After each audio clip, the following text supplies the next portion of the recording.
What's goody, y'all? Buckle up, coming through on a quick drop. I must say, I'm coming through to say we gotta give big ups to Richard Hitchensen on winning that IBF belt in the 140-pound division last night. That was definitely one hell of a showcase that we seen Richard Hitchensen put on. And the first 4 rounds of that fight, really he was down, y'all. You know, in the beginning of the fight, I think he was a little rusty, trying to find his timing and get his distance together, whatever. I think he was a little rusty. He was trying to get it together, but in the beginning, he was down bad, like about 3-4 rounds. But then he started picking up. He started finding his jab. He started landing that right hand, that straight jab, and he was landing a regular jab, his regular jab to keep the distance. He was landing that jab anyway, but then he started landing that straight jab. He started coming with that right straight jab down the middle. He started landing that motherfucker. Shit really got good for him. Dude, Peru a good fighter though. He definitely a good fighter too. It's good to see Richard Hitchensen got a super belt at 140 now. And he's straight calling for Tio. Right off the rip calling for Tio. Now, Tio, you want to do all that Bud hollering, making all that noise, clout chasing off Bud, name, all that shit, faking like you really want to make some noise? Get in there with Richard Hitchensen. I'm definitely looking forward to seeing Richard Hitchensen versus Teofimo Lopez at 140. How about that, y'all? How about that? I'm definitely with seeing that. I like Richard Hitchensen's style. I think he done got a little better than what I'd have seen in the past, because I was kind of undecided about if I was really liking him or not. But I think he got a little pop to his punch and everything. Richard Hitchensen a pretty good fighter. So big ups to that situation. And one other thing I wanted to say something to y'all on.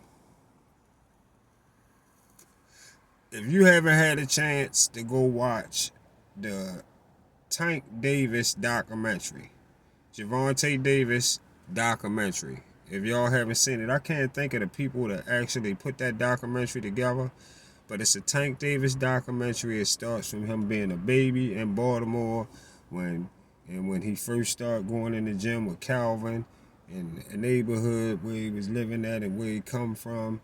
And it goes from every fight, it starts from the beginning all the way up to his career right now. It goes through everything that he was going through in his career. It show you when he lost it, when he won the belt from, he got the fight in there when he won the belt from Pedraza, and then he lost that same belt on the scale, and then he won the belt back from Jesus Salar, but that was a belt like that they just put up there for them to fight for. That's how he ended up getting another belt for real though. And it got all that shit. It got when him and Tevin Farmer was arguing, y'all. When he told Tevin Farmer to go get a belt, and then Leonard Allaby and them was talking. Leonard Allaby was talking about they got other plans, they got other shit that they was going to do with Tank, they got other routes they was taking. It showed all of those interviews, everything that you need in that video for a receipt. It's in there on Tank Career. And y'all can see everything for yourself. How when the Loma team was calling for Tank and Floyd and Leonard Allaby and them was stopping that shit. Yo, that's when we talk about, when we talk about that politics shit, man. That's politics. When politics want to stop shit, they stop shit. Like politics crush Gary Russell's career. Politics crushed Gary Russell's career. If they don't want to move you no more, if they could just do the things to pull strings to make sure shit don't happen for you no more. And when Gary Russell told Floyd he was a bitch and linked on Floyd and all that shit, Floyd started hollering at different people to pull strings to make sure nothing else happened for him. Same way they pull strings to make sure certain fights don't happen. That's why I told y'all all the time when BFTB say Bud could come from 140 because he was undisputed and automatically fight Earl, that's a motherfucking lie. No, he can't. Because politics don't let shit happen like that. No, he couldn't. He could, but he couldn't. You feel what I'm saying? Politics. That's why he had to go get that motherfucking belt from Jeff Horn before they took that belt. That's why Bob Arum made him do that. That was the easiest belt for them to get a hold of. That's why Bomac, we tell BFTB that's the easy route. That was the easy route. Go take that belt before the PBC take that belt, and then we really gonna have help getting you a belt. Because you're going to have to go over there to get a belt. They're going to tell you got to come over there. Go watch Gervonta Davis documentary. And I'm going to tell y'all right now, you're going to definitely blame all of 130, him not being able to unify at 130 or go undisputed at 130. All that blame go to Leonard Ellaby and Floyd. All of it go to Leonard Ellaby and Floyd. Because they had the limelight on his career, not even letting him shine in his own career. That's why Floyd used to take the mic and talk for him. When they asked him a question, Floyd would take the mic and talk.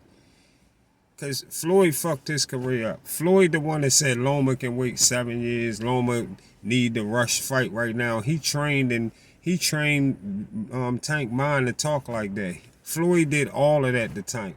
That documentary that I'm telling y'all to go watch, show you all of that. You won't have to say that. You'll be like, oh, I see what Buckle saying. Yeah, Floyd fucked that man. Floyd fucked Tank career up all in the beginning for sure. I mean, Tank can still redeem it right now himself and take a few good fights and go ahead and leave boxing or whatever. It's up to him. I mean, he could take, it's still good fights out here to be made. He still got another 3 to 5 years that he could put in some good work. Most definitely. But Floyd and them fucked up the part that could have been real good. And me personally, I feel like that shit was out of jealousy.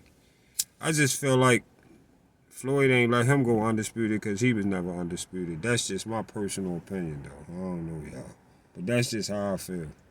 So, when you watch that documentary, that shit just tell you the whole shit. I can't say no more. But other than that, again, big ups to Richard Hitchens on the win this weekend and becoming a super belt holder in the 140-pound division. Definitely can't wait to see what's next from Richard Hitchens. See y'all on the Get Back.